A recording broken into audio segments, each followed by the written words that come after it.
What is the long-term benefit of doing deep emotion work or just psycho-spiritual work in general? What does a healthy, integrated man look like? How do we let the pain of the world in so deeply as our sensitivity increases with spiritual practice?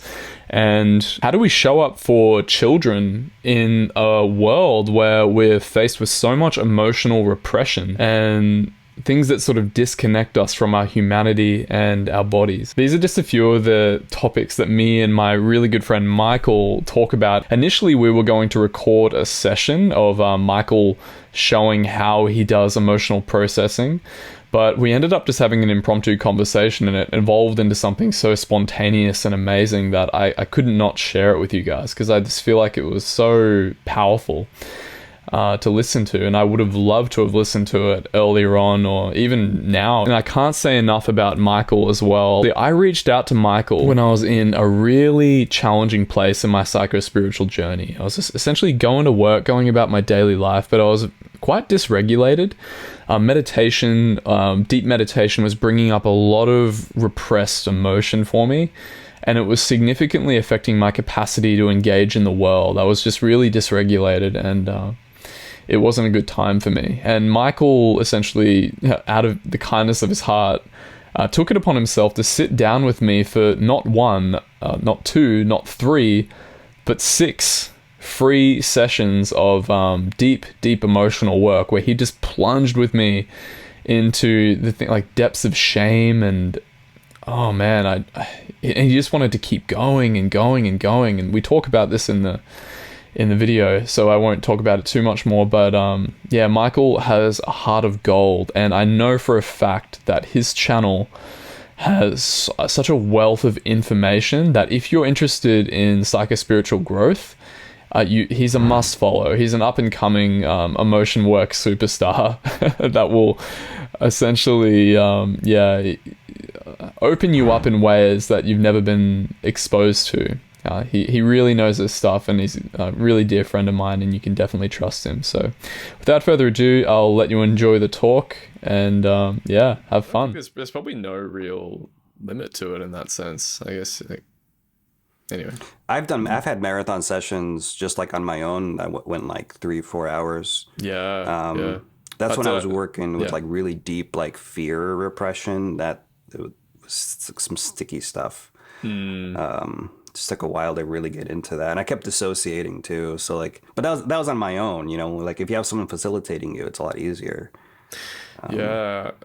That's awesome. I tell you, I went out to the forest and did like 4 hours as well on my relationship. Nice. Just sat like on this rock and let this rock hold me while I just did KI for 3 hours on like all of these things that were like so heady, and it was such a cathartic process. Nice. But I think in my experience though, what I've noticed is doing those marathon ones, like going pretty long and deep, you actually notice a shift. Like I noticed that energetic pattern that would otherwise usually come up is definitely a lot looser, and it's just not there, you know. So Especially on retreats, like for me, you know, because then it's like you have no escape. and I would, like that last retreat in November, I think it was November. I was like, I had so much shame, and like usually I would get like distracted with life or whatever, but like I just kept sticking with it, and it was just like, and then it was projected onto Angelo, and it was like, now he's worthless, and it was so interesting to watch. I was like, wow, this is such an interesting such an interesting pattern, but it was so strong, and it just like wanted something, like someone, anything to just, it's just had so much energy, momentum, and then I did have some breakthrough at some point, like some big release, and it wasn't even that profound, but definitely like there was a shift. And I know what you mean. It was just like, whoa, like everything's different now. What the hell? What just happened? Different quality to experience. Yeah. But it's interesting how I noticed, like, when people talk about like dark night stuff, I remember before it seemed so like heady to me. I don't know what the hell they were talking about, but now it's very obvious what the night stuff is, and it's just Yeah. these Yeah. patterns, you Yeah, know. it's tricky. It's hard to say like I'm in the dark night because like I said in this experience it's like it fluctuates. But yeah, those super repressed patterns. Like when you were just saying that, it reminded me of just the other day, like this is waking up and having this absolutely blanketing feeling of like absolute avoidance of my partner and my stepdaughter, and they were just being their innocent, playful selves, especially my stepdaughter. And I was out on the balcony, and just she's like trying to play with me, and I'm like, just get the fuck away from me, like, and I'm just feeling this like full on, without actually saying anything, and just being with that. But the pull to the amount it felt like me itself, like Sam is feeling this, is unreal, So So, yeah, such a and strong pull. Yeah. yeah, but and then the next day, after like processing that and just actually feeling the words and the sensations so fully, like just get away, like I want to be alone, like you're and just projecting like you're worthless, like I hate you, and then the next day, like I'm just totally different, like just open hearted, like come here, come give me a hug, and it's very natural. So it's like it's this wringing out a Yeah. towel, it's like amazing how that can feel so real in the moment, and then next day it's like wow, like I love you.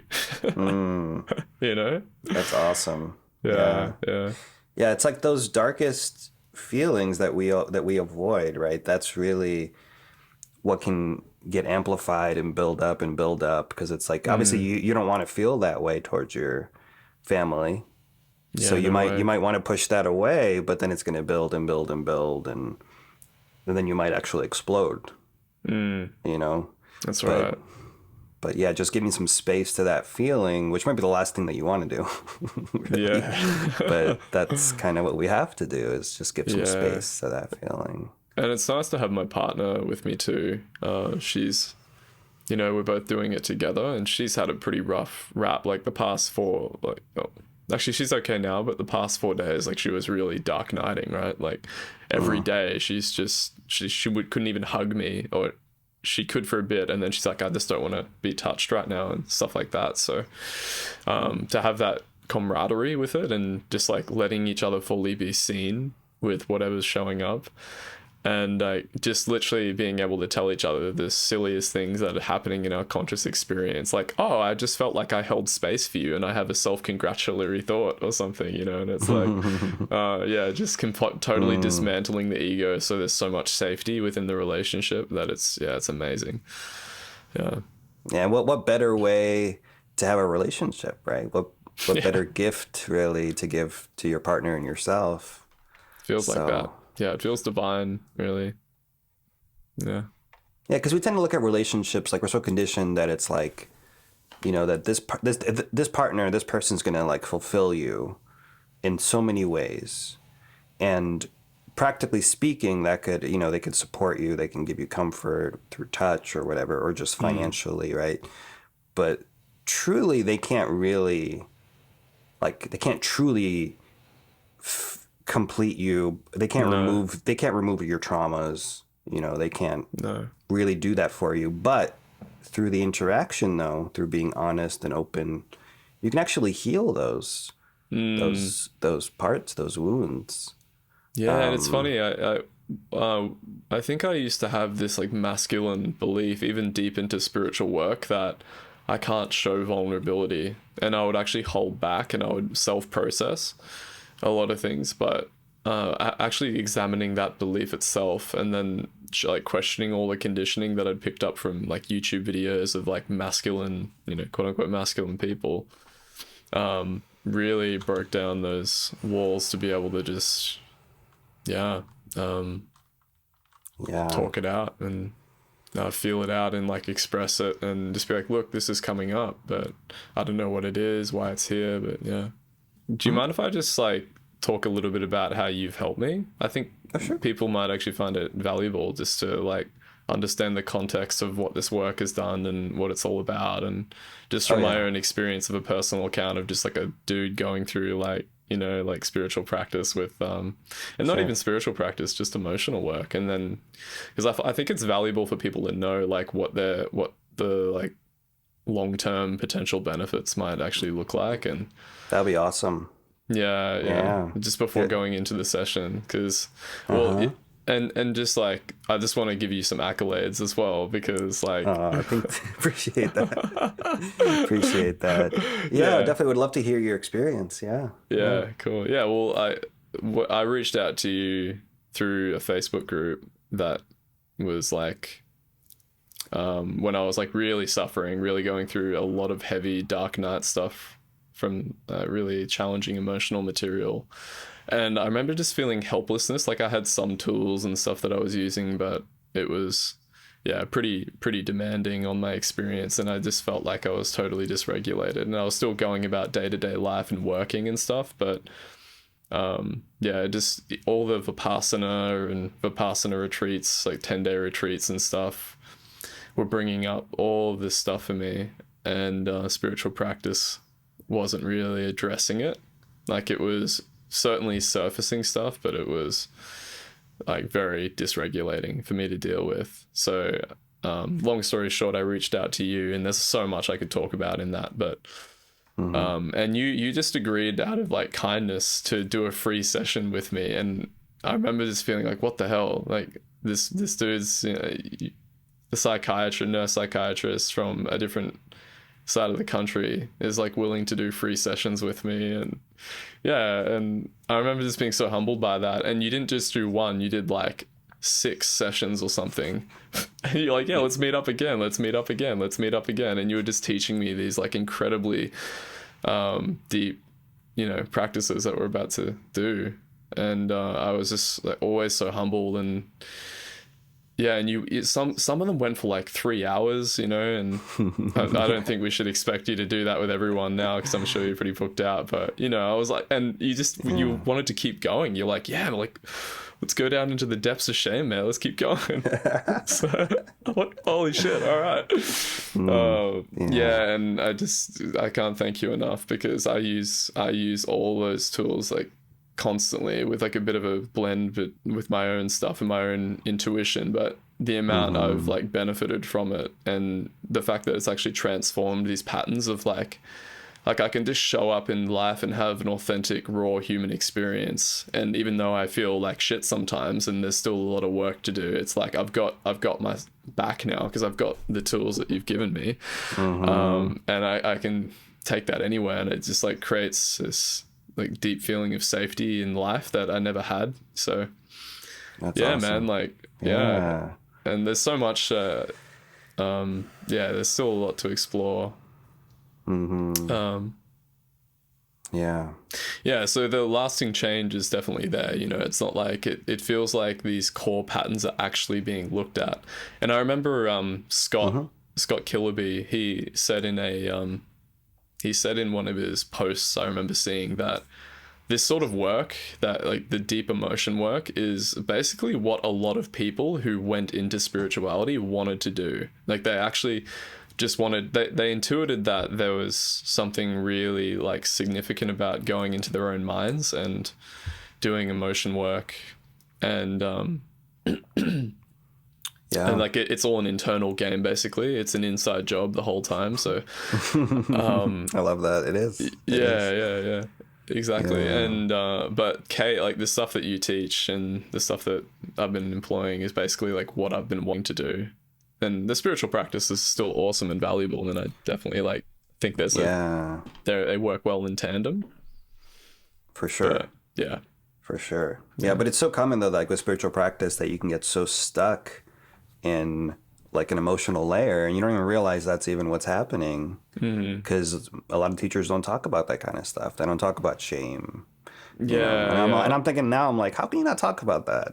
Right? It's like, it's so obvious. It's like right here. It's like the elephant in the room. Right, yeah. And I had a belief for a long time that actually engaging that sort of stuff with thought and concept was bad. Like, I wasn't being a good Vipassana meditator, or if I was engaging the story, which like, and there's a weird paradox there from what I see lately, that in some sense you really do have to let the story go, but sometimes when vasanas and fixations are so significant that they just keep coming up, and they're actually significantly impacting your life and those around you, and you're like, okay, I'll just follow SN Goenka's advice, you know, the Vipassana teacher, like, just as it is, not as, I'll just be with it as it is. But then it's like, okay, but my life is still like pretty shit. Yeah. You know, so those recurrent patterns, I found it to be incredibly helpful, which then opens you up to, I don't know, sometimes you need to just feel relief, I think, and that actually opens up the spiritual practice for deeper insight, because you're not just caught in the storm. Yeah. The eye of the storm. Yeah, and I have to thank Angelo for being the one to really point me in this direction, because I was really seeking spiritually for so long, meditating, and I kept hitting this wall. I didn't realize that there even was a wall. I thought I was doing something wrong. I thought I was not trying hard enough, or not. I didn't have the right meditative practice. I don't. There was always something about me.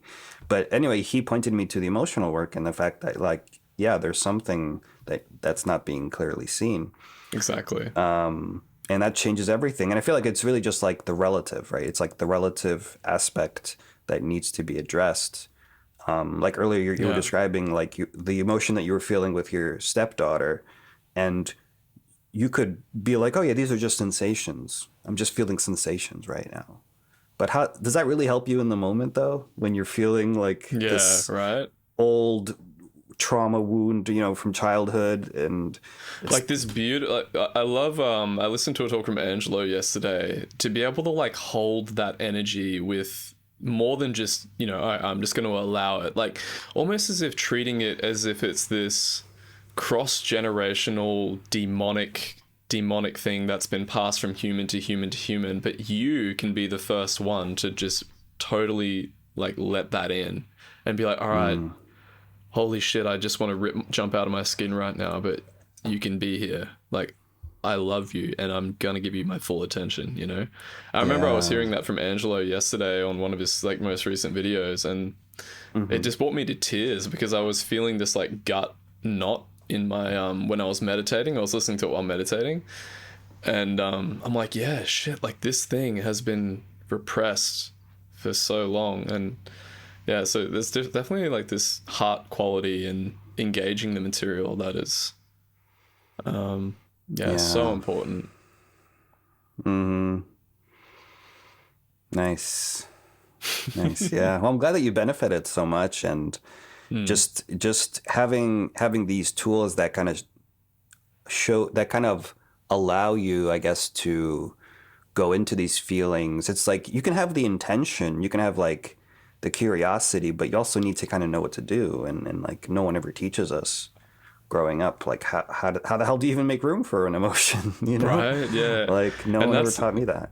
Yeah, and that's another what little quick thing I'll add is this. Sometimes I have to take my stepdaughter into school nowadays, and if you want to get triggered, man, go to a school and like have a child have separation anxiety. Like kids are very innocently feeling exactly, just they're feeling their emotions, and with like heightened sensitivity, I can definitely, I feel like this sense antenna that is just picking up everything, right, when I go into a school sometimes. And she has poor thing has pretty significant separation anxiety, is what I would blanket statement it. Like when I leave, she doesn't want me to go, and I have to like just hold space for that and give her a hug. And she doesn't want to feel that. But what we did, me and my partner, is we sat her down and we actually created a loving container where every emotion was basically safe to come up and out. And we did like a guided inquiry with her, with this little 7-year-old, to just like, bring up and reimagine the situation of her putting her bag away and walking over, and then I'm hugging you, okay, and then And then you could literally feel like we were all feeling the energetics of what she was feeling as she re-envisioned it. And it's like, it was this really uncomfortable feeling. So I'm like, oh my God, of course you want to get away from that. Of course you don't want to see that emotion in you, you know? So, but we basically guided her to that and just told her, like, you can be with this. Like, see how it's trying to keep you safe right now? You see that? And like, and she was like crying, and we were just holding her and giving her like physical contact and giving her, you know, like, good job for being with that uncomfortable feeling. Can you see that it's not actually a monster? You know? Wow, that's huge. That's so huge. It seems so subtle maybe from the outside what you're talking about, but it's a huge shift from the usual. Totally. Yeah. It feels like you're in no man's land. Like you're defying culture, basically, which can be kind of scary, but I know. Yeah. You know, like a quick story, but we were at Disney recently, right? And we were online to do this ride at Guardians of the Galaxy, and there was this girl behind us with her family. This young girl, maybe the same age, maybe like around 7, 8 years old. And what I noticed was how, like, she was really terrified. She was like so scared. She's like, "Am I gonna die? Like, I'm so scared." And then it was interesting to see how her family reacted and how her mom and how they were like, basically like, "Okay, there's nothing to be afraid of. Why are you afraid? Everything's fine." Yeah. Why are you afraid, right? Why are you afraid? Yeah. And I kept feeling, I felt all her fear, and I just wanted to just tell her, like, "Hey, I'm afraid too. I have no clue what the hell's going to happen on this ride." Yeah. Literally, like, it's scary, right? I'm scared too, you know? And just like normalizing that's so important. Like, it's okay to be scared, and it's okay to not want to feel this way. And instead we're told, like, no, you shouldn't feel this way, and there's something wrong with you, and here's some logic to tell you that everything's fine, everything's okay, and the child is just like freaking out, and of course, you know, so and you have to do the work yourself to be able to actually empathize with that and see that view. Otherwise, it's just like, and even then, I still have to catch myself noticing that the fact that I want to like fix her or like let her be with the emotion, there are some subtle motivations of like, I just don't want to feel that anymore in that situation because I'm feeling everything with her. So it's like, I'm trying to fix her so I don't have to feel her, like, her stuff, right? But that's a very important thing, is because I think kids are super sensitive and they can pick up on that.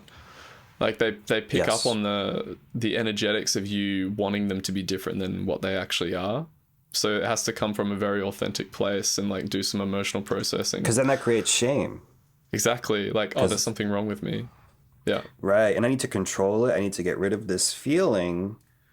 And how do we do that? We tighten up, we get angry at ourselves, and because what else are you going to do, really? So, yeah. So that's awesome, though. That's a great example, I think. Yeah, and you can really like see children when you've held your own when you've held your own inner child like no one else has ever shown you to do, you know. And it's like, and then when the boundaries of separation of self and other start dropping a little bit as well, just taking it to a spiritual realm, it's just like, I'm not separate from any of these kids, so like I'm just feeling, well, it's not even I feeling it, it's just an energy that like that's here and I can't deny it.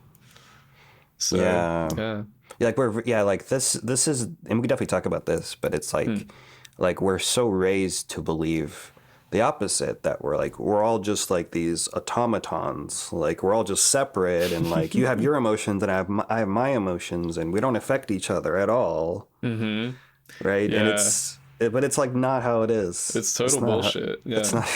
If you start, I think what that is though is it's like, you're in your mind thinking, and there's also a lot of energetic densities and contractions in the body that almost like repel those emotions, so that really creates that separation. At least that's my experience and judgment. But when you've actually started dissolving them and you're in the emotion body and you're feeling it, there's no denying the fact that, oh my God, like we are not separate at all.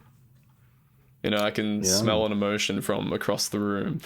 And, and you can't really hide your emotions, you know, like people think that like hiding, going inward right?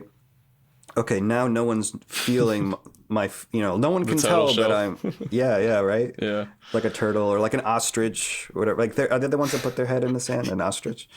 Or an emu in Australia, yeah. I think, Yeah, yeah. it's like, yeah, no one can see me now, but Yeah. it's like a glass house though. It's like not, it's not, Mm-hmm. it's not that substantial, and now it's funny because it's like when we repress, it's like it actually makes it even more likely that like people are going to feel your emotions because you don't want to feel it.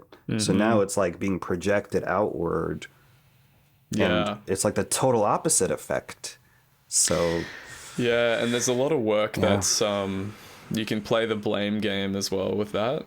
Is like if someone's really, you can tell they're very repressed and they're putting on this front and they're smiling like, look how together I have it, and you're just feeling there's probably some of your own stuff too, but the tendency to blame and be like, oh, screw that person for being so repressed. Mm-hmm. But they don't even know that they're doing that a lot of the time. And Oh yeah. like the very fact that you're coming into contact with it is, I think, even when you work with that energetically, it actually opens them up because the whole room changes when you're actually able to accept it. Mm-hmm. So Mm-hmm. Exactly. Because yeah. otherwise it creates even more tension because it's like you're trying to protect yourself because you don't want to feel that way. So now they're feeling your whatever that is, anger, like I don't want to feel this, and now they're feeling more shame because they're like, oh shit, something's wrong with me, and Yeah, yeah. totally. So, but Still learning to work with that. It can be very very challenging to feel, say, like an anxious feeling that you've pushed away your whole life, and then you come into contact with someone who brings that out in you, whether it's in you or whether it's in them. It doesn't really matter. Self and other sort of drops away, but um, yeah, just the willingness to see what the protectors, like what is it trying to do? Just not why is it here, but like, oh, mm, why are you here? Like what are you trying to do? What are you trying to? How are you trying to mm. serve me in this? Keep me safe. And, Yeah, like what is yeah, this trying to give me? yeah. Yeah, rather than That's a like good question that why I are you often use, here? actually. Yeah, Yeah, right. yeah. I got that from Gabor Mate, actually. He did Oh, he's nice. a brilliant talker on trauma, and yeah, he's like that. You can either have the why are you here or the why. Why are you here? Oh, I love Huge that. difference. It Huge. And that, is. I think that's so critical too, right? Especially with this work, is because there's this tendency you can try and cleave the emotional out of your experience, that you never want to experience that again. And like I have to catch myself on that all the time because it's like, oh, here's that pattern again. Like, oh god, all right, finally I can get rid of it now that it's here. Or it's like, oh, like you've been trying to keep me safe my whole life and you've been repressed and rejected from everybody, and now I can finally hold you with love. Mm. Like, what do you have to say? And then the mind will come in and be like, yeah, you actually want to cleave it out of your experience, but and then come back, just keep coming back and like, oh, and maybe even Mm. invite that in as like oh, this part of me that wants to get rid of it to be validated by other people or something. Like, what do you want? What are your needs? Yeah, it's like It's just endless. Eh? yeah, but it's like you're constantly like including, right? You're constantly expanding and like, okay, you can be here. Yeah. Like, oh, okay, now you can be here. Yes. Yeah. And it's like that movement needs to happen. And it's kind of feels very natural once you get the hang of it, because it's like normally we get so fixated, and it's like even after a release there could be another fixation, and now you're in that fixation, and Yeah, so yeah. Or it's like you start with the sentinel thing that's really prominent, and then as you go deeper, there's like all these little offshoots that can happen, and you're almost like casting the net out wider and encompassing everything, and like almost like having a tea party with all of the forgotten children or something, like just welcoming everyone mhm. in as it gets deeper and deeper. Yeah, actually, like I really love that poem by Rumi, The Guest House. Yeah, You know that yeah. one? I did read that. I saw you post that on the on your community part. Yeah. Yeah. Yeah, I I should maybe love do that. like I was thinking doing a guided meditation kind of like that, just because it's such a powerful approach, but it's like so simple. That's the Mm. problem with all of these. approaches that they're like stupid simple, and our minds are so overly complicated. So it's like you have to like continually remember, like, oh yeah, Yeah. I'm including everything. Yeah. Oh Right. yeah, I have to include everything. It's like you have to kind of make that, Everything. you have to make that intention, because we're so habitually conditioned to like not do that. So Yeah. Yeah, but this emotion that tells me that I need, I need to feel comfort or something, that doesn't matter, like, especially with spiritual practice. I noticed that one's quite sticky, and you actually showed me that. I remember you, like, there was this feeling of like just wanting to feel peace or feel relief, and spiritual practice was going to be the thing that was going to give it to me. And it was, I don't know, it's probably something like I'm doing the practice wrong, was the emotional tonality of it. But and before you pointing it out, I actually didn't consider, like, oh, even that is an emotion that has a voice to say, like something to say. And it's like when you feel that, and it's like, wow, yeah. everything is included, right? Mm-hmm. Yeah, I think that's a huge shift, a huge insight to make. For me too, it was like, because it's like all that meditating, right? It's like trying to create peace. It's trying to create space. Yeah. But even that can become a fixation. Right. So yeah, it's kind of like everything has to be let go, but sometimes it's like the last thing you want to let go of, and that's what's keeping you stuck. Yeah, yeah, exactly. Yeah, because you just keep coming up against it over and over again. It's like a recurrent vasana that actually puts you into your mind, into thought and re-identification with self. And yeah, that narrative just keeps on turning, and then you're like, oh, I'll just be with it as it is. And then, you do that for 20 years. Just Mm-hmm. tragic and kind of funny at the same time. Yeah, yeah. Yeah, so what a gift we have access to the emotion body with I was these just like thinking tools, that. right? Yeah. Yeah, I was just thinking that because this kind of work was not readily available. I mean, even 5 years ago, like honestly, like Yeah. well, I mean, focusing. I guess focusing has been around for a while, but Mm. it's like I think bringing in inquiry, bringing in that piece into focusing is just like makes it so much more powerful. Yeah, definitely. And that's something that Angelo started doing, and then like I know Scott's been talking about inquiry, and like, but I know like other people like Byron Katie and Gangaji, like so inquiry's been around for a while, but like really connecting it to the emotional body and Yeah. Yeah, staying right. with it. And but it always feels so fragmented. I think these methodical approaches can be really helpful just to keep it simple, but not not miss anything. Yeah, Yeah. And then, like, there's the important part as well, I think, is like trusting your own intuition and using your own like tool belt. Like Scott has Kill the Inquiries, and then there's focusing, and then there's like things like TRE. I know has become quite popular in the, and I've actually, I've started using TRE, and your intuition can really guide on which tool is effective for a certain circumstance.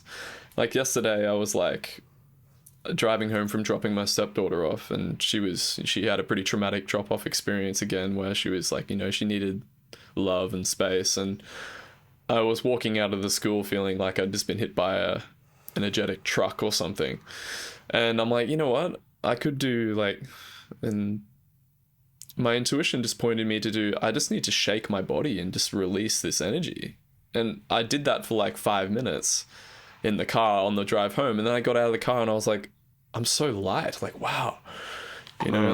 But I could have done any route, but I trusted my gut just to be like, okay, this is what the body needs right now. I'm not going to overthink this. I'm just going to do it.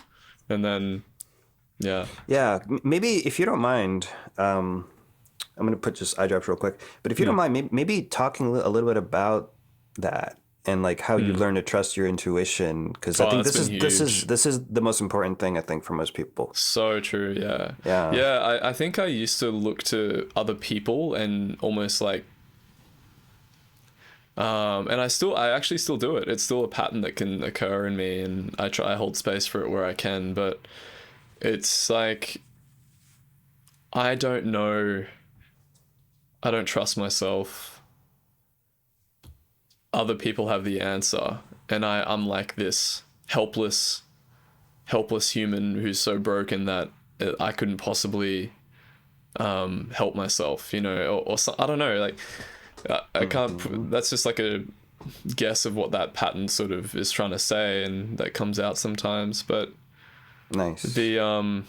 It's a somatic thing, like you can feel it, and I know I'm familiar with it when it comes out. It's like in the neck or something. Like I don't know, you know, it's like this turtle shelling me, like, and you're gonna give me the answer, you know, like. And I think people can carry that, and I carried that with, you know, latching onto teachers like Essen Gowenka and what it did for me was it made me deny my experience of, like, say if I was on a call with Violet or something, or you, and I'm like, I'm feeling this in my experience, and there was like this accompanying emotion of, but that's not right, like you're not doing it right or something. Like if I was if I was speaking with Angelo one-on-one, and I said to him, like, oh, I had this experience, oh, like I'm experiencing reality like this, and my body would be like, no, and like turtle shell, like you don't know, like, and Angelo is gonna decimate you. Yeah, I haven't actually spoken to Angelo one-on-one, but I talked to him in chats and stuff. It's that same sort of thing. I had the same thing come up a lot too, talking to him. Yeah, totally. Like he's just gonna like point out how much of a fraud I am or some shit, you know, like, and that I think was and still can be sometimes a limitation in trusting myself and trusting my own experience. Is I'm always externalizing and looking for someone else to save me, which is like this like mummy energy. I don't know, but like I need somebody to save me. I don't know how to do it. Or Yeah, and if we avoid that part of ourselves, right? If we like, you know what, I know, you know, I don't have that part of me. You know, I can trust myself fully. Yeah.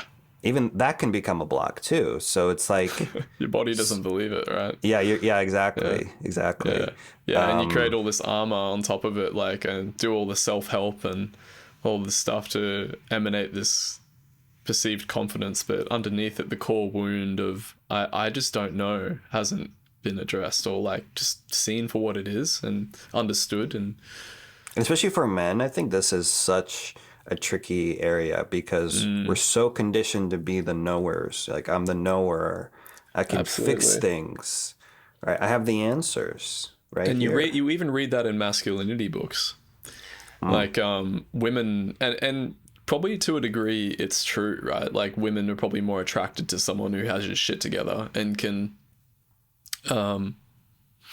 you know, like get the job done and emanates confidence. But if you build that on a false foundation of like you're actually very insecure without actually dropping into the emotion body and exploring that, which then authenticity, and then when you do that, you can be the one who doesn't have it together, but you can also like come from an authentic place when you do need to be confident. And if the moment requires that, then it's like, yeah, all right, I know what to do. And you've actually come into contact so intimately and loved the hell out of that party that thinks it can't, that you probably perform better. Yeah, and you can like attract, I guess you can attract someone, right, that way. But when it comes down to it though, what is it? Well, I think like the main reason that people break up, right, it's like because of the lack of vulnerability. And you know, you have to be willing to not know to be vulnerable. Yeah. Right? Like like especially as a man, right? You have to just sometimes be like, you know what? I have no clue what to say. I have no clue what to do. And just admit that. But so many men, it's like, no. This is just, you know, whatever that pattern is, right? And it's like, I'm just not going to be vulnerable and admit my feelings because I have to be strong. It's like this, like I have to be, you know. Yeah, and if you're in tune with your emotional body, from my experience, when that happens, you can just feel all of the energy. It's like right up here, and you're up in your head. You're like, I know what to do. Like I am the smart one, and you know, like meanwhile your guts all knotted up, and But when you're like, oh God, okay, like I don't know what to do is here. and you're like feeling it in the emotion body, and you're just holding that partially, and you're like, okay, you can be here, and you're in the body, and you're like, guys, I actually don't really know, but here's my best guess. It's just and I think because what effect does that have on everyone else if you do that? Yeah, totally. I know some person in my life, I won't say his name, but someone relatively close to me who definitely brings that energy, and he's an older individual, and when that happens, it makes you curl, or makes me curl up into like a ball of like, I'm worthless, I'm worthless, or and there's probably work for me to do there too, but I think it emanates outward, and it has a local effect when you're unauthentic to your emotion body and trying to fake it. Yeah. But like if someone actually is authentic, right, and admits, you know what, I just don't know. So disarming, right? Right. What effect does that have?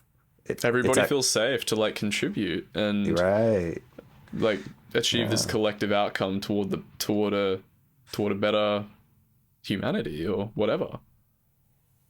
Yeah, because think about like how much of a difference that makes, like especially when it comes to like leadership, right? When it comes to like, look at like Elon Musk, for example, right? He has a huge fear of vulnerability and admitting that he's wrong. He'll never admit that he's ever wrong.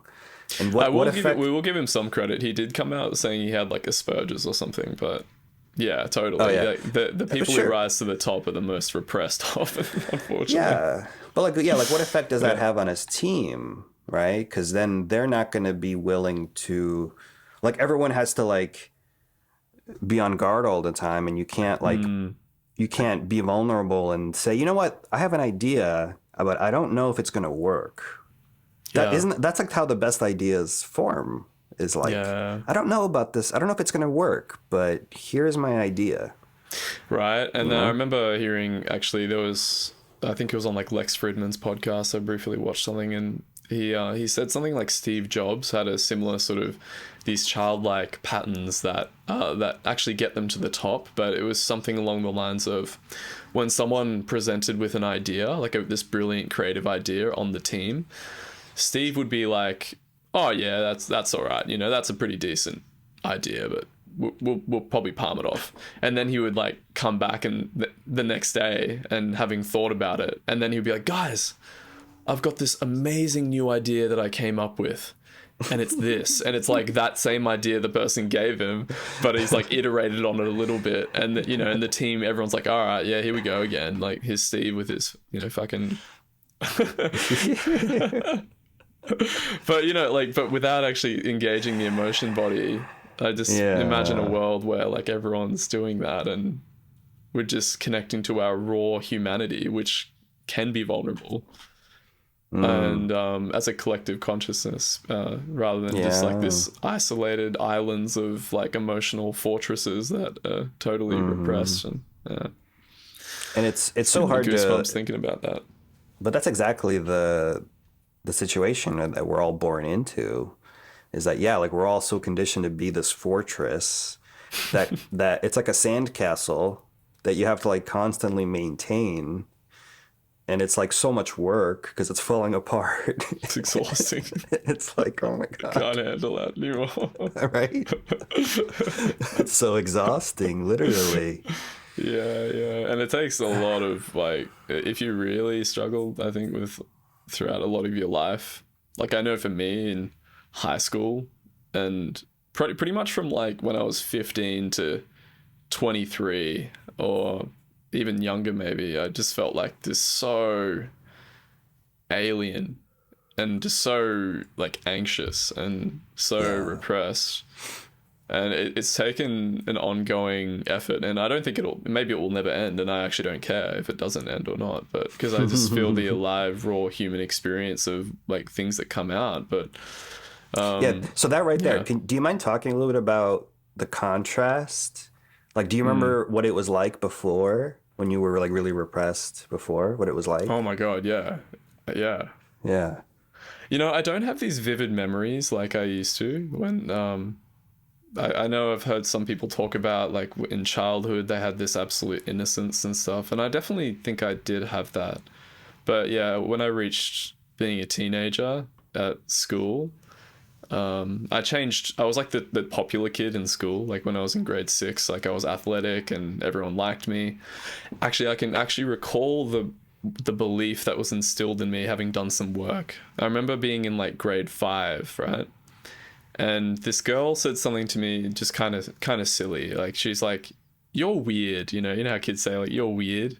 Stop being weird." And I'm like, and I remember hearing that as a kid, and my nervous system for whatever reason interpreted that as there's something wrong with the way I'm acting. I need to put on a front to be different than what I am.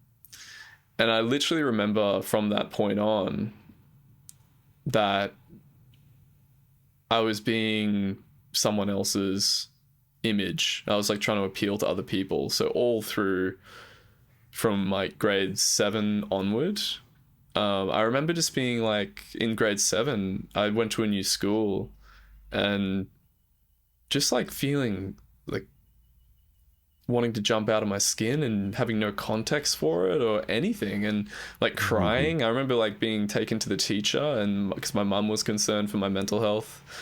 And yeah, I was just like crying to the teacher, and no one knew how to hold space for me. And yeah, just moving on into high school and stuff. It was, yeah, like I remember just being so fidgety and like eating lunch in the lunch area with the guys and just like not being able to stop talking and stuff. And I know now what I'd learned to do was I learned to go into my head to not feel my anxiety or emotional body, basically. So I was like trying to fidget and externalize and do all this stuff. And I remember like being the guy that was like judging other people with my friend who was also insecure at the time, which you only judge people if you're emanating your own insecurity. Yeah, but anyway, your question was, what was it like before? Yeah, it was just like torture. That's actually what I relate a lot to Angelo's story. I really connect to his story of like, not what the fuck is wrong with me, basically, and just feeling so anxious and so intensely emotionally repressed and not knowing what to do about it up until like being 20, where I did a lot of like men's work and self-help, but even that was still very much in the repression spectrum, didn't know what to do.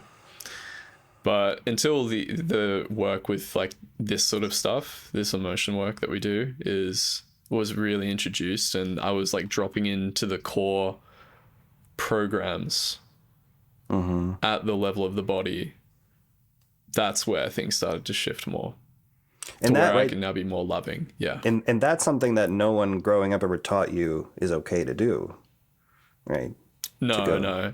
And I can look at my parents like, and I can identify significant emotional repression. And I have compassion for it now. Sometimes it still pisses me off, right? What's that quote from Ram Dass? It's like, if you think you're enlightened, spend a weekend with your family. Oh, yeah. Holy shit, man. But I'm cultivating more and more compassion for them. And because any part of me that rejects them is like rejecting a core part of myself as well, right? So yeah, that's such a good thing to see. Because especially your parents are going to bring up all these old traumas and wounds and very childlike innocent stuff. The core foundations, for sure. Yeah. I recount you saying something like you had that stuff come up for you, and I related a lot because like you had that happen like post retreat. You mentioned, I believe, and you're super sensitive. Yeah, and it's so good because it really brings you back to, like, what I noticed, like the more I unwind, doing shadow work and emotional work and all that, is that the more sensitive I guess I feel in terms of the emotions, in terms of like the energetics, and that's exactly how we are as children. Like, we're just very sensitive. Children are super open and feel everything. Smart. They're so smart. Yeah, and adults kind of doubt that. Adults are like, no, they're just children. We kind of like, adults look at kids as if they're stupid or something. But no, they're quite connected and sensitive. And but I think being around your family is really good because it'll bring up the deepest patterns. It really will. And same with relationship as well. Yeah.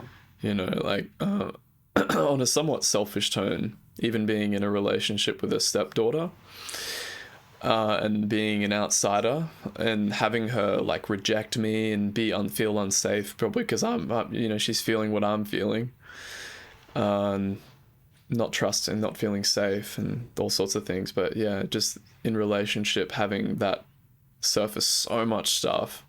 Like if you want to make rapid spiritual progress, spend a lot of time engaged with the world, with your family, and just take radical ownership of everything that comes up, then yeah, that beats the shit out of being in a Himalayan cave, I think. But that right there is like, I want to make a video about that, is like basically trusting life to wake you up and just show you like, oh, here it is. Here it is. Right. That's here. right. And so many people are, I think, rightfully terrified of that though, because the world, the current norm is emotional repression. You feel like such an alien, but when you learn these tools that you teach, and Scott and Angelo and what you teach is like, how do you, no matter what comes up, the most darkest repressed emotion that you've had your whole life, you can be totally available for it. And you're probably still going to get absolutely walloped sometimes, but then you can be like, okay, I'm going to go home and sit and, you know, just give some space for this emotion and let it, you know, just do some genuine deep inquiry that's simple, direct, and gets to the core of it, you know, like, and just I want to understand it. And before that, you don't have any way of understanding it. Yeah, no one ever teaches you that you can understand it, that you actually have the capacity to not just like understand it like conceptually, but like really feel it and like make room for it, that you have the capacity for that emotion. You can feel, you have the capacity for everything in your experience. Yeah, because there's just a lot of feelings that we're really taught to like, okay, these feelings are kind of okay, but like those over there, ooh. Anger, oh, don't go there. Right. Yeah. Or like hopelessness, you know, like really like this, you know, suicidal thoughts. It's like, oh man, that's the stuff that we're not going to talk about, you know, but totally. What it's actually those deepest, like we're talking about Dark Night earlier. And that's exactly what comes up. Like when you're like if you're on a steep trajectory with this kind of stuff and you're on a meditation retreat, it's normal that you're going to start to feel like hopelessness and despair and like all these misery and, you know, like anger, hatred, rage, right? That's what comes up. Yeah. That's what has to come up though. And it's so taboo to say, I had a thought that said I want to kill myself. Because and I guess rightfully so, right? People are genuinely concerned, like, oh my God, are you okay? But it's just an emotion and it's just a thought. And there's always, whenever I've had those sorts of thoughts and I've been like, just wanting to jump out of my skin, like, why the hell was I even born on this earth? You know, like, and just the existential fear of like, I'm in this human body and I'm just suffering and like, I can't control it. And the thought is saying, I want to kill myself. And to be so in contact with that and knowing with a deep intuition that you're not going to actually do it. Yeah. But it's like, like these things can come out in the psyche and everything we have the capacity of everything, right? So like you have the capacity to kind of be with that thought and feeling, and also to be a little curious about that, even though it's like kind of, it might seem wrong, but actually even that thought is trying to benefit you. Yes. It's like, again, like widening that net more and more. Yeah. And if you stay curious, because if we never stay curious, we're never going to know, right? We're never going to know. But if you stay a little curious, like, oh, there's a thought that's like, kill yourself. What would that give me? You know, it's a silly question, but what would it give me? Relief, right? Yeah. Always. It's always some sense of relief. And, you know, I can tell you like from a mental health perspective that like, it's really common, like people come in with, you know, depression and they will feel so much shame about having suicidal thoughts and hopelessness and all that. But there's been studies that have shown this, that basically like the attitude of the therapist or whatever, right, will actually influence the client, because if you're afraid of hopelessness and they say, hey, I'm feeling suicidal, because they, like, in school they like make you really afraid of this stuff. It's like, you really got to protect them, you really got to save them if they're suicidal, you really have to, like, Yeah. and now it's like, oh my god, you had suicidal thoughts. Oh my god, let's Yeah, talk. you're something's so wrong with you, man. Like, let's sort that out, right? Let's fix that right now. Let's fix that. I have to fix this right now. You know, and it's understandable, of course. I understand this. This is nuanced, right? But when we have shame about that specifically, it's like, well, yeah, what's wrong with me? Why do I have these hopeless thoughts? How do I get rid of them? I love. Have you ever watched the documentary called The Work? Mm-hmm.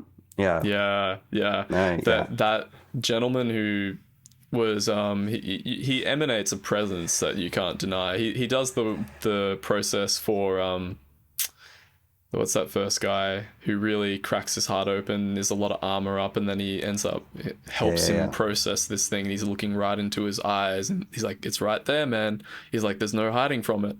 There's no hiding from it. Yeah. But to be able to actually do that, to look at someone in the eyes when they're feeling helplessness and just like holding it with them, they feel it energetically.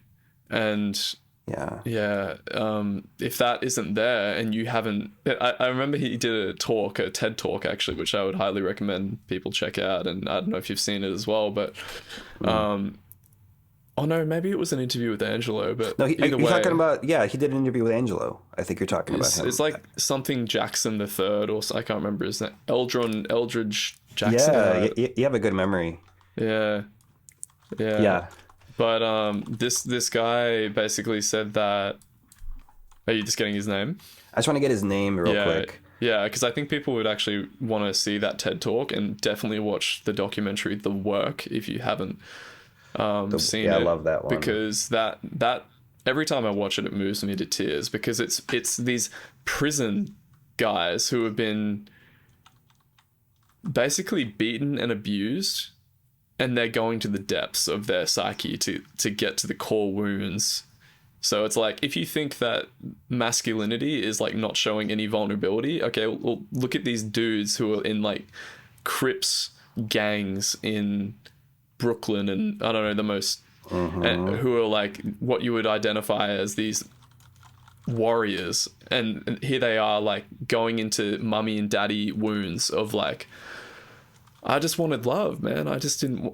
They're being shown by their parents that in order to be a man, I need to beat other people up, you know, or like, and it's like, holy shit. Right. Of course they're in prison, right? No wonder, yeah. So, by the way, so his name is, Eldra Jackson the Third. So I got it right. You got it right. Damn, good memory. Yeah. So Angelo did an interview with him. I'll post the link I'll post the link to that. But I remember, like one of the first retreats that I did with Angelo, he showed the work. Yeah. And I remember being like, oh my God, what is, like, I just felt it. You could just feel it. You just feel like this is genuine. This is like, there's definitely something really powerful that's happening here. Yeah, that messes me up good whenever I watch it. It disconnects you to humanity so deeply when you see that even these like horrible, like quote unquote horrible people are just humans trying to get love, right? It's like, oh, I know. Another thing I wanted to say on that as well is, like, I think he said in the interview with Angelo that he's like, if you haven't basically put yourself in the shitty nappy that is covered in, you know, all of the shitty grittiness of human experience of shame, and you haven't like willingly stood in that in your own experience and put it on, if someone else starts processing that and you're holding space for them in a container and you haven't felt shame, that folly or helplessness, then you're harming them, because they're going to feel unsafe, and then they won't want to ever show that ever again, because like, oh God, even the guy who was holding space for me couldn't be with this. There must be something so fucking wrong with me that I not even a therapist can fix me. you know, so it just creates a sense of urgency to do your own work no matter what, and that's going to ripple outward to your children, that's going to ripple out to your community. And not that that should even be the goal, I don't think, but it's just a natural byproduct. This is a really good thing to talk about, I think, is like, because ultimately doing the work is the best thing that you can do for yourself, but also for other people too. Totally. Because we can get so stuck in this like helper kind of pattern, and like a lot of people go into mental health, like become therapists and all that, and it's like, you want to help people, that's great, nothing wrong with that, right? But like what you just said is so good, because like, what if somebody starts to feel really hopeless or helpless or despair, and you haven't worked through that yourself, and you're gonna try to fix them. You're like, they're gonna feel it. Like it's just, people feel like when you're trying, like if you're uncomfortable and if I have an emotion, I can just feel that. Everybody can notice this, but it might be unconscious. You might not be consciously aware of it, but you'll just start to all of a sudden, now I'm like really internalizing everything all of a sudden, and I don't know why, and I'm just feeling worse all of a sudden. You know, you might not be aware that, it's because the other person's actually reacting to you. Yes. So and a lot of people feel like there's something really wrong with them, like especially with social anxiety, something I've struggled with.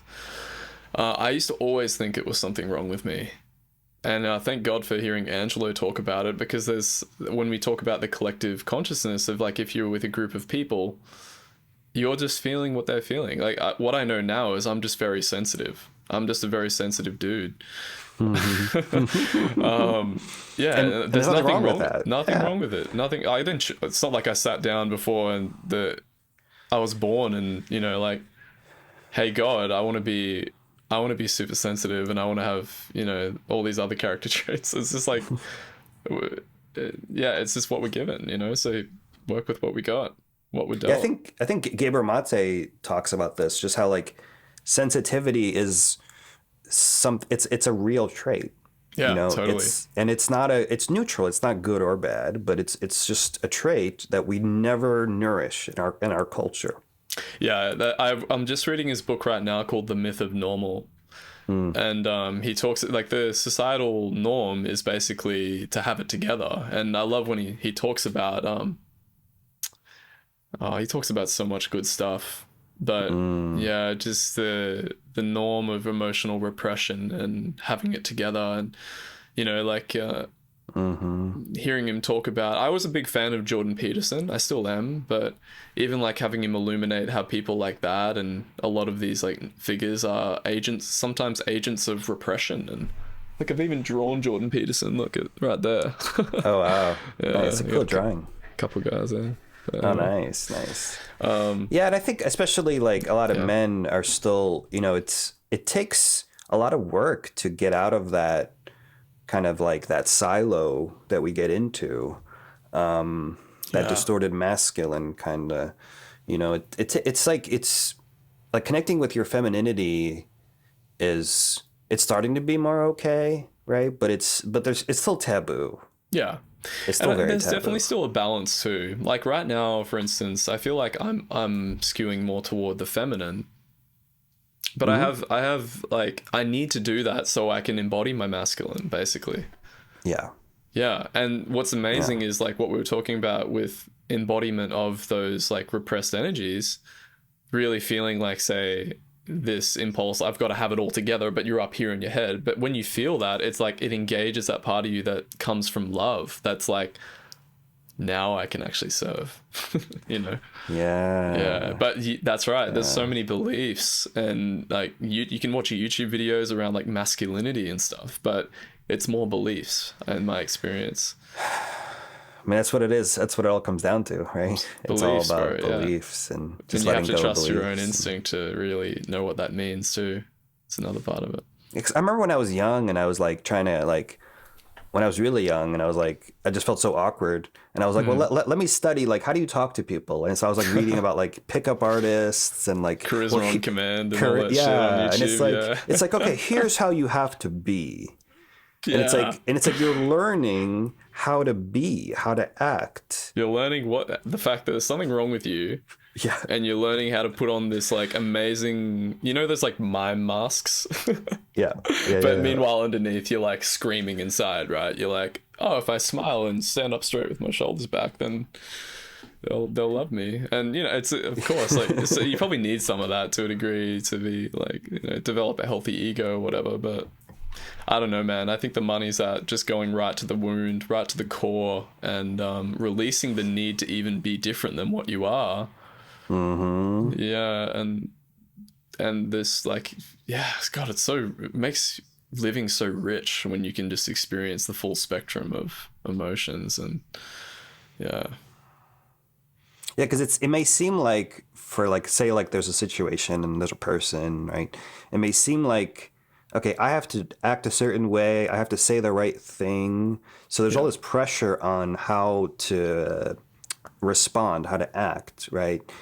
And you could like say all the right things, but the person that you're with, especially if it's a child, they'll sense, okay, this person's kind of weird, like they're kind of acting like this doesn't feel right. Yeah, totally. Like very confident people are often, not everyone, but some people are just naturally confident, I think. But that can often be an indicator that there's some repression going on, or and we all repress, of course, but it's like this like need to like, I have to like do everything right, say the right thing, act the right way, and then maybe I'll be accepted. It's all about, of course, about acceptance and being loved and all that. Right. But and there's nothing wrong with what they're doing. They're just doing their best. There's nothing wrong with that, but the problem though is that then, say you do get acceptance, it's not for who you are though. Yeah, and you get like reinforcement to keep doing that as well. You get like validated. In high school, man, I was a school captain, and I was incredibly repressed. Like I was speaking in front of like groups of 600 people, but I was like underneath, holy hell, like I wanted to like just jump out of my skin. And I looked confident for sure, but I was not confident. Yeah. But you see, you got reinforced though. That's right. And it was very heavily reinforced, and it lasted quite a while for that reason, I believe. And even like weightlifting, like I was into bodybuilding, and it was all about building an external image. Yeah. And then you have to maintain that image, and it's so much effort, and there's always this sense of like, okay, but deep down there is something wrong with me though. Right? Oh yeah, totally, yeah. So yeah, and I think just being naturally sensitive attuned me to that as well. I'm like, I sort of always knew, even like self-help and stuff, and bodybuilding wasn't the answer. And that's why I said earlier, like that's what I like what Scott says. It's the work that people always wanted to do is the emotion work, really. Even like the Vipassana retreats, like 10 days, like 2 hours of meditation per day, all that. But I still wasn't really engaging the emotion body. At least for me, that's what I've noticed. And some people seem to like have massive awakenings and openings with just Vipassana and stuff. But for me, I had to really bring in the emotional component to, just not feel like an alien. No, me too. Honestly, that's a large part of my path. The past few years has been the emotional work, and then meditation is different.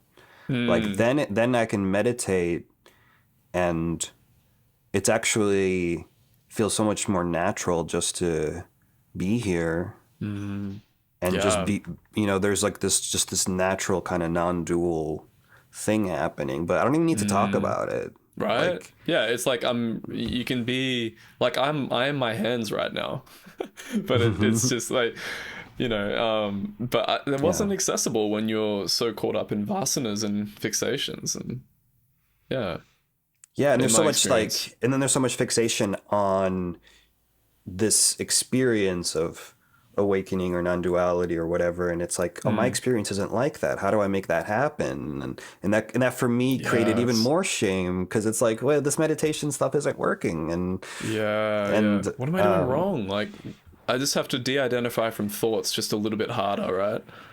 Yeah, exactly. I have to try even harder to push away all these thoughts and feelings, and Like, where's that spaciousness? Damn it, it's got to be somewhere. And you're trying to create this like subtle mental image of vast spaciousness.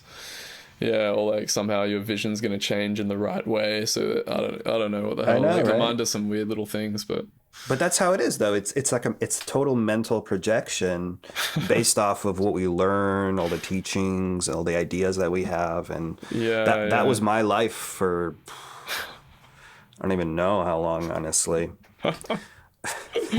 So you laugh about it, but holy shit, I know it's so uncomfortable. I've been there too, and sometimes it still comes up, you know, like, but then it's just about casting that net out and be like, oh, what's here? Oh, there's that. Like, there's okay, you can be here. And then it's just like non-dual absorption into the feeling of like being not enough or whatever. Yeah, and because then when that dissolves, right, when it's fully allowed and dissolves, then there is peace and space and presence. Yeah, that's right. So it's like we're so conditioned, I think, to, especially in spirituality, to avoid these relative, like we kind of judge it, like the shame, the not enough, or whatever it is that's coming up. Like, no, that's not important. Yeah. That's not what's important right now. It's this. Yeah. Back to de-identifying from thoughts. God damn it! Like, yeah, damn it! You're like, oh, I'm gonna be in. Yeah, I remember the first time, like, so I was at Angelo's house, and I remember he said the word shame.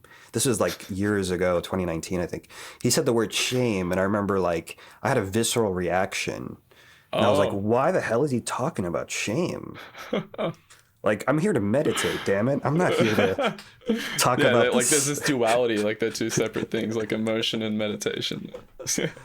Yeah, like, why are you talking about that psychology stuff? Like, that's not why I'm here, you know? Yeah, exactly, man. Yeah, but it's all it, right? Like, people can say that, and it can be very intellectual and heady, but I think this work, that's what it sort of can really help illuminate, is it's all it. Like, the feeling of my hand or the feeling of shame is like what we're looking for as well. So but yeah, and if it's still heady though, and you're still disembodied, I find in my experience it's a lot harder to actually, and you doubt yourself when you say that. You say it like, oh, it's all it. Yeah, but then you have this little like feeling of like, yeah, you don't actually fucking realize that in your own experience though. You know, like yeah. And the funny thing is, like, that's actually where you need to go, is into that doubt that's saying, this isn't it, you know, because we're so used to listening to that doubt that we never actually go into it and see like, okay, but where is this doubt coming from? What, you know? Yeah. And until you do, it's like this web of beliefs that is unconscious and you don't see it. Right. But it's like, let me see everything. And yeah, I just want to feel it all, like see it all. And yeah. But until it's seen, it's almost like there's a veil sometimes, it can feel like. But and then again, even the veil, quote unquote veil, there's not really a problem, right? Like, it's like, oh, okay, Mara caught me, the embodiment of delusion. Like, what? Who gives a shit? Like, let's come back to what's here right now, you know? And then shame will come in and be like, oh, well, you weren't mindful for, 30 seconds, you idiot, or I don't know, like, yeah. It's like, oh, okay, I see you too. Hey, like, what's your story? Like, why are you here? Or whatever your intuition leads you, right? Wherever it leads you. Yeah, so that right there, I think, is such an important, I don't know what to call it, like a muscle almost, that you're developing, this muscle where you're just constantly kind of expanding and looking and staying curious. And you may not always, I'm not saying that you have to like obsessively do this, but just, just making that intention to like be with yourself, look into these feelings, it starts to snowball and things start to shift. And all your dreams start to come true. Like everything that you really wanted in the beginning of the spiritual path, everything starts to happen. Yes. Like the peace that you've wanted, right? You start to feel that strangely. Yeah. I remember distinctly being like, if I'm to ever feel peace, I actually really need to get rid of this like one specific emotion. But there's this like, like you said, it's a muscle and I would say the muscle is like unconditional love, right? You're training the muscle of unconditional love, of how much can I let in. And there's like someone, I think it was like Tara Brach or something, said it's like, what am I What am I willing to feel? Like the freedom lies in what am I willing to feel, basically. So the more you can let in, ultimately yeah, like nothing escapes it, basically. Like just let everything in, and that is a muscle you have to train. And yeah, and that's a great way to put it. You know, what I would say too is it's like it's totally unconditional love, and it's like you're learning to trust that. That's the muscle. Yes. Like the muscle is learning to trust the unconditional love, the looking, whatever you want to call that. Yeah. It's really just trust. And we're just so conditioned to not trust. Yeah, right. So yeah, and there's certain situations that like create distrust in me that I notice. For instance, like I go to school, and I'll use this example again, like dropping off my stepdaughter, Alice, and I'm feeling like I'm feeling fear and restlessness and discomfort. And the narrative is something along the lines of, you know, like I'm an adult. I shouldn't be feeling this. And I think probably about a year ago, I wouldn't have trusted the direct experience, and I would have gone into my head and tried to like put on a front or something. But because I've trained that muscle of unconditional love, it's like, man, I can be an adult here and I can be an absolute wreck, you know.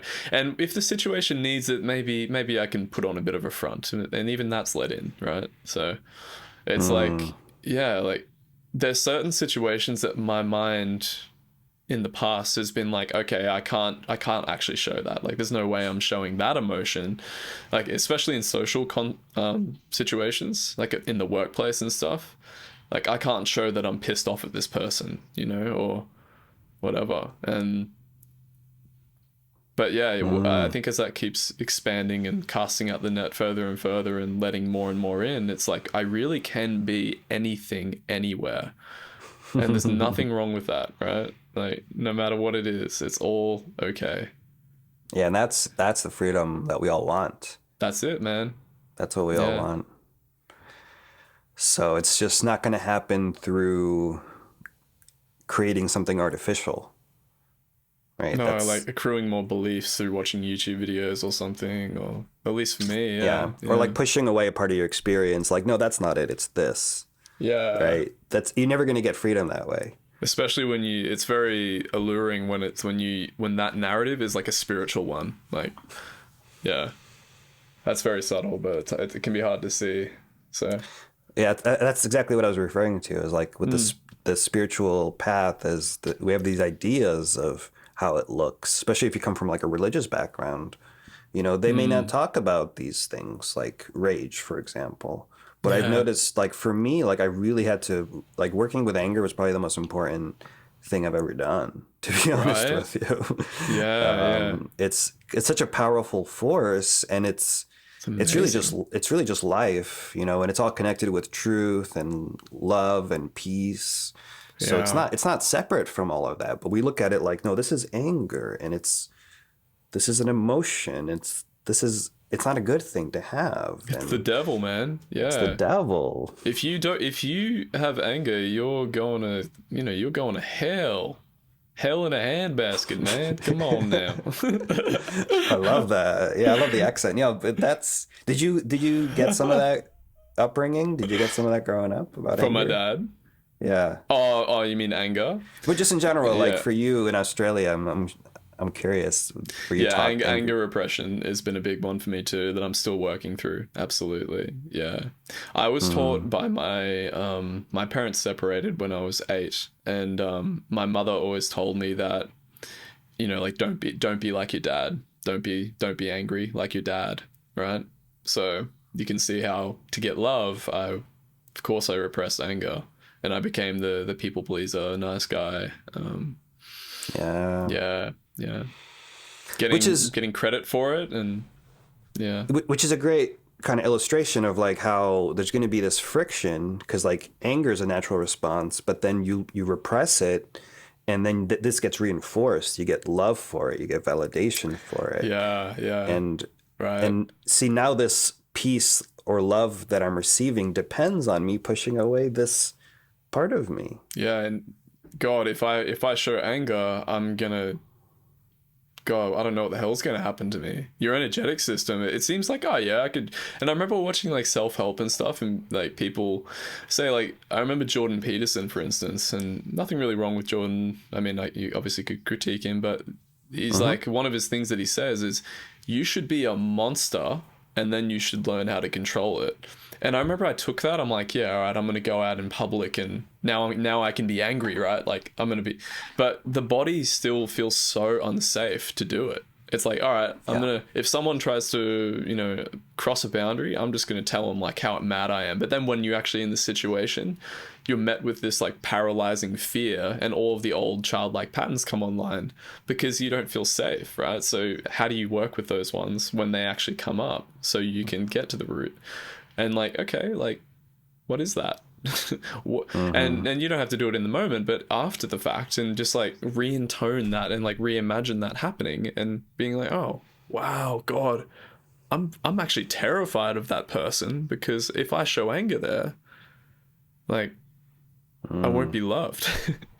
Of course I don't want to show anger, and of course I feel like anxious, right?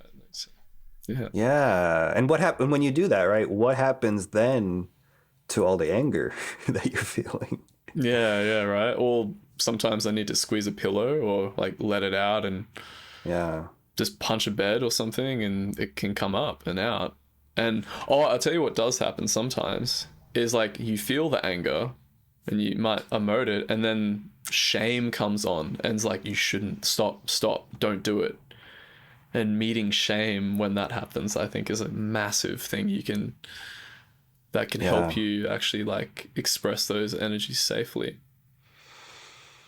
Yeah. You know, the best thing, the most simple advice that Angelo gave me that really stuck and that I really value, it's that, I forget how he said it, but basically like something like the emotions want to release, that like naturally emotions are just like a force of nature that just want to be expressed and released. Right. But it's all this resistance that we have, all the protection that's like, no, this isn't safe. No, this isn't right. This is not good. This is going to make me lose love. Right. It's like all this protection that's pushing it down. And then it explodes because the emotions want to release, and then you explode, and now you're just like throwing plates or something. And it's like, you see, I have to push it away. And it reinforces the repression. So that to me was so huge to see that like, oh, it's not the emotion that's the problem. It's not the emotion. It's not the anger. It may seem like it's the anger. It's not the anger. It's all the protection that we have. Push it away. Hide it. Yes. Be ashamed about it. And that reinforcement mechanism, that's like, that's a really important thing to point out. Because then, you see, like, look what you did. Look what you did, you idiot, you know, like, don't ever show that again. Yeah, it's that, like, that, because the repression mechanism, a lot of it, I mean, shame is so connected to it. And, you know, we get punished when we're kids, right? And that punishment is often, like, being sent to your room, or just, you know, like, which is, like, a child's biggest fear is being alone. So let's just punish this child and make them even more afraid. Yeah, right. And I think a very helpful orientation with this, just speaking specifically to children, I have an interest in that, because like, honestly, when children get really angry, it still gives me fear sometimes, which is like the ego hates to admit it, right? But when it's repressed something, it's going to be like, because if I show anger, then I'm in trouble. But it's like, how do you meet a child who's expressing anger, or, you know, and I think you have to do the work within yourself, like, to be able to do it. But say like a kid's like, you know, running around having a tantrum, what the best thing that you could probably do is show that anger love, like, it's okay to be there, but you got to protect yourself and also let them know simultaneously to not act out in harmful ways to others.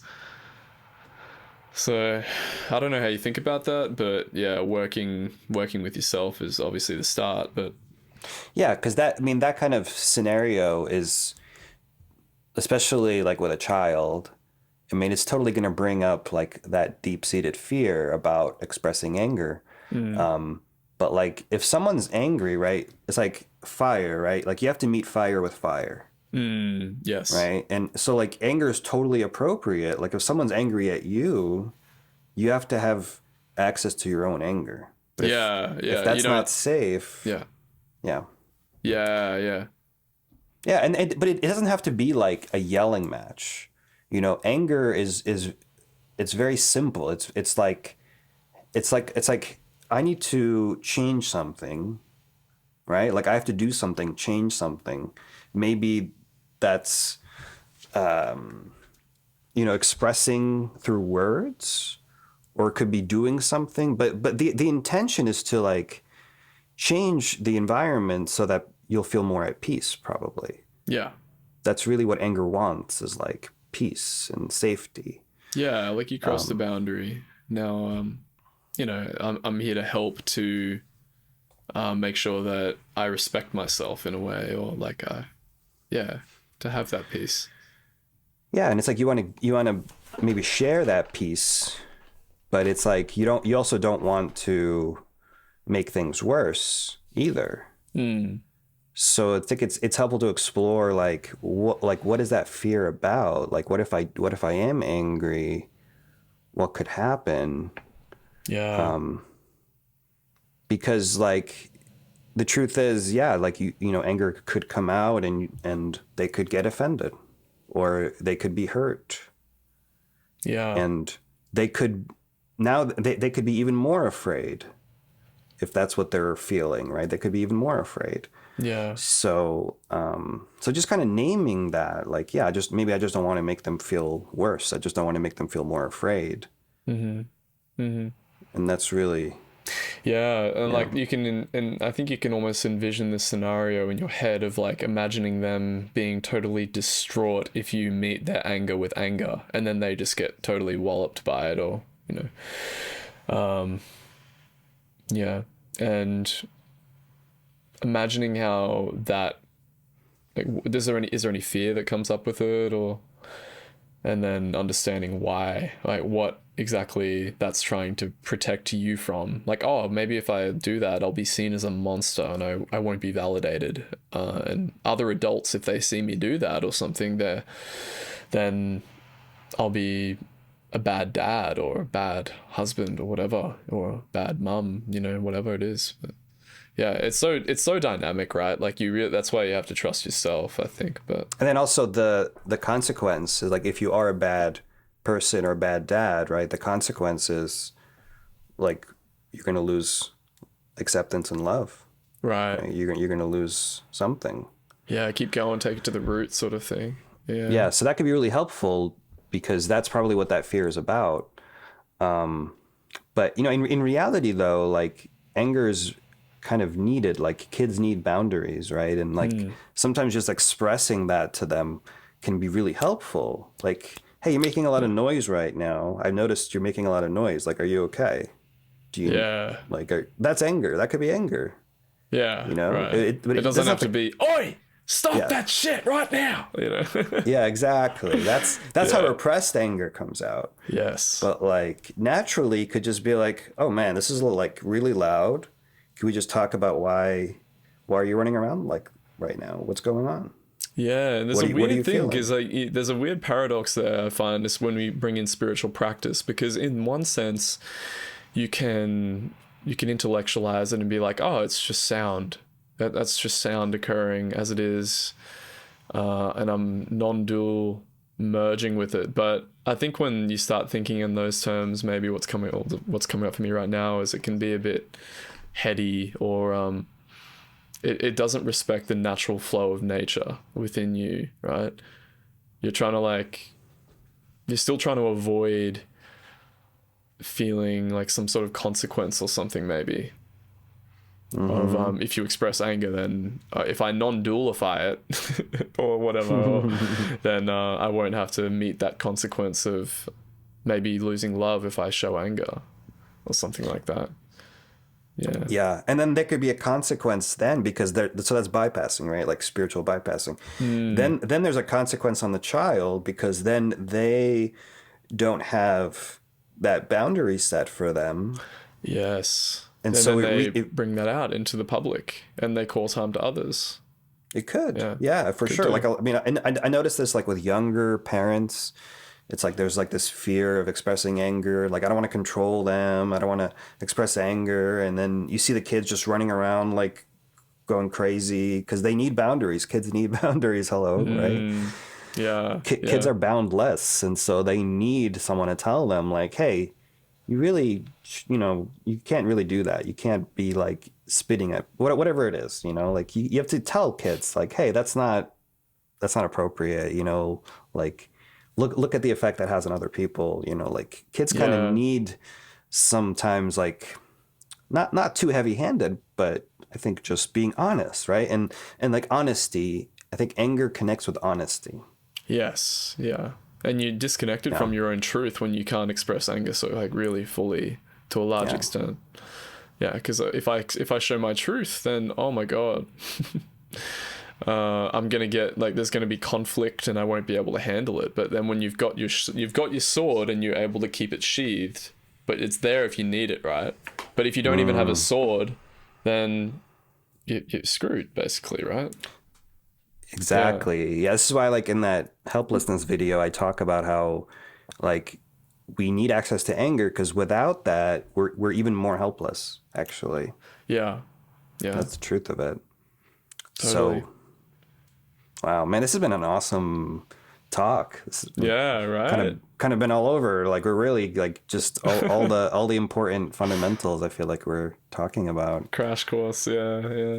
Oh, it's so fun. Yeah. You got to start making videos, man. This is I really good stuff. I probably will like just talking about certain topics like things like social anxiety and all that sort of stuff. But yeah, there's a wealth of stuff there. I just love talking about this stuff. It's an absolute treat, man. Yeah.